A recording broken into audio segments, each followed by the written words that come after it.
Hello there, my name's Dawn Sherry, I'm one of the senior midwives in Somerset. And I'm Donna Allender, I'm the Domestic Violence Advocate for Health. Donna has joined us today on this Mat Chat when we talk about healthy relationships in pregnancy, especially during this lockdown period. So we know that pregnancy can be a time that we're most vulnerable to violence and abuse in the home. And sadly, during the COVID-19 pandemic, there's been a significant increase in domestic abuse related incidences. So we wanted to utilise this session today to talk to you about the delicate topic of relationships.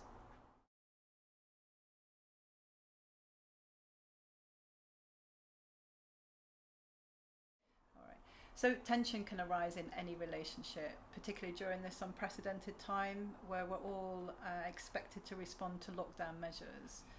We may be concerned about our health and well-being and the potential impact on our unborn baby, worried about our finances or how we're going to navigate our personal circumstances. It's understandable that arguments can occur with our loved ones and tension can escalate. But when does this really enter into the realm of what we might classify to be domestic abuse? Many people that we work with don't recognise that they're experiencing a domestically abusive relationship. They just feel a level of tension, apprehension, possibly afraid of their partner, confused about how their partner's behaving.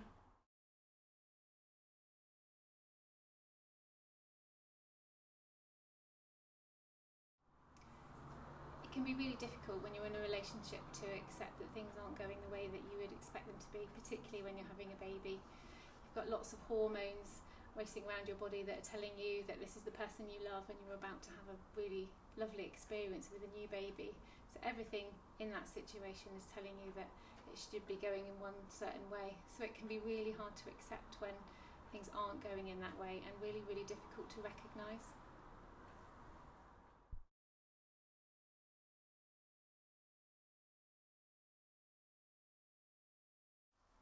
So typically within a domestically abusive relationship, we see one partner assume a level of power and control over the other. They set the terms and conditions of the relationship and have expectations as to how we should behave. And if we don't behave accordingly, then this can often result in some level of conflict. It can start with really subtle methods of control, maybe checking where we're going, what we're doing, who we're speaking to, texting us frequently whilst we're away from their company, to checking our phone, monitoring our emails. We may experience a level of emotional abuse, calling us names, belittling us, humiliating us, making us feel guilty. They might use their physical presence to threaten or intimidate us. It might be a look or a gesture. They might throw things at us, destroy our personal property, or use more extreme levels of physical or sexual violence. It's really common that partners tend to isolate us within the relationship, preventing us having healthy contact with our friends and family networks.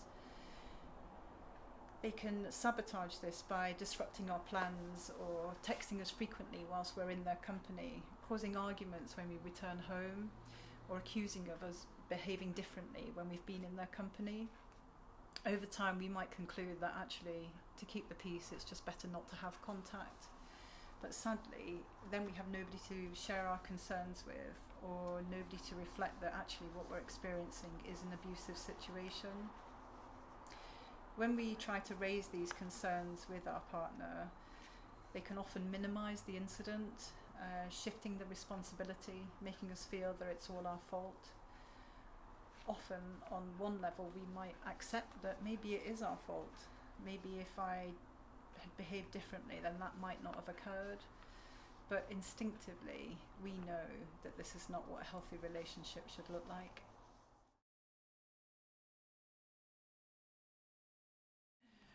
In a healthy relationship we would experience our partner being supportive, and we'd feel free to express our feelings.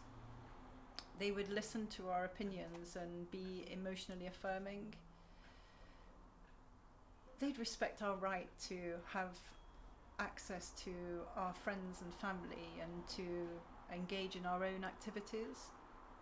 If we did have concerns, we'd be able to resolve them without blame or conflict. If you do have concerns, it's really important to talk to somebody. Just have that opportunity to explore your experience and for them to potentially reflect that what you're experiencing is abusive and help you to break through that thought pattern that it's all your fault.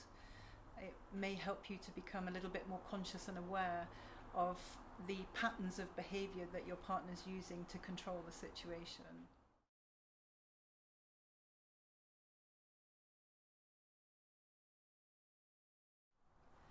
So we do know that sometimes maternal stress can affect the baby whilst it's in the womb. We know that the maternal stress hormone cortisol can affect the way that the placenta works, and this can lead to babies sometimes being born early, or they can be born a little bit smaller than expected. And once they're born, sometimes they can suffer with sleep problems, or they can be a little bit more fearful. As they grow into children, we also know that sometimes these babies can experience emotional problems and anxiety and depression. But the good news about this is that if baby is born into a close and loving relationship and has plenty of love and forms a good bond with one of its parents, that all of those worries can be alleviated. So it's really important, we feel it's really important that you are able to share with us any worries and concerns that you might have so that we can support you going forwards.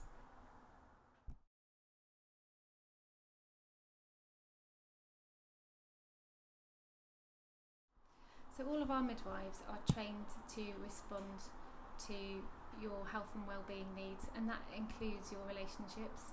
You might have noticed already that midwives are proactively inquiring about your relationship and how you're feeling at home and whether you feel safe.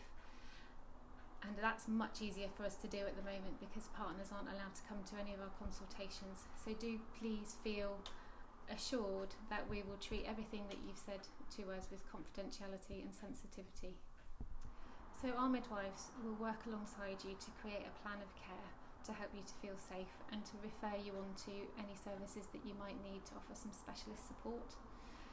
We may also offer the hospital as a place of safety if you needed it. We will work really closely with you so that you feel empowered to make the right decisions to keep you and your baby safe.